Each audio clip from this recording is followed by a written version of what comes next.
વાજિત્રો બંધ કરાવશે. આજના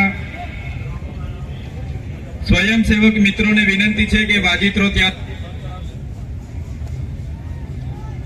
આજના 9 ઓગસ્ટ વિશ્વ આદિવાસી દિવસ નિમિત્તે ડેડિયાપાડા ઉજવણી સમિતિના કાર્યક્રમમાં અહીં ઉપસ્થિત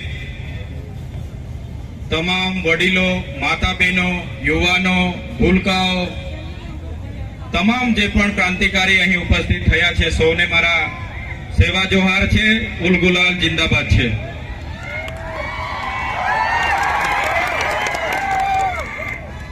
જે સમિતિએ 9 ઓગસ્ટ વિશ્વ આદિવાસી દિવસની ડેડિયાપાડા ખાતે આયોજન કર્યું, અમને આમંત્રણ આપી, ઘણા લોકો અહીંયા બોલે એવા છે, છતાંય સાથી આગેવાનોએ પણ મને બોલવાનો જે તક આપ્યો છે અને મને જે સન્માન આપ્યું છે એ બદલ સૌપ્રથમ બધા માટે એમના ચરણોમાં હું નમન કરું છું. સૌને હું પ્રણામ કરું છું.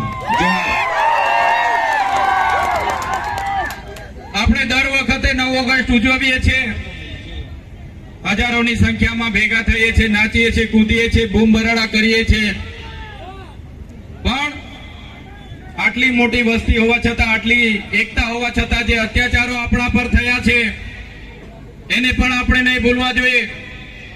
જે આદિવાસીઓને બંધારણમાં અધિકારો મળ્યા છે એ અધિકારો પર જ્યારે તરાપ મરાતી હોય તો એ પણ આપણે આજના દિવસે યાદ કરવું જોઈએ. છે અમારા લોકો વિસ્થાપિત થયા છે અને દુર્ભાગ્ય અમારું એ છે કે ત્યાં અમને ચોર સાબિત કરવામાં આવે છે. અમે ક્યારે સાખી નથી લેવાના.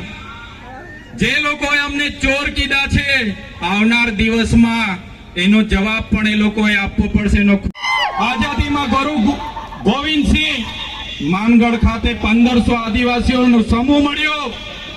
અંગ્રેજોએ ગોળીબાર કરીને હત્યાકાંડ કર્યો, 1500 આદિવાસી મરી ગયા. આજે ઇતિહાસમાં અમારા આદિવાસીઓને જગ્યા નથી મળી. અમે ક્યારે સાખી નથી લેવાના. જે રીતે આદિવાસીઓ સાથે અન્યાય થયો, આજે દેશમાં આઝાદીનો અમૃત મહોત્સવ મનાવવામાં આવે છે, કરોડો રૂપિયાના તાઇફાઓ કરવામાં આવે છે.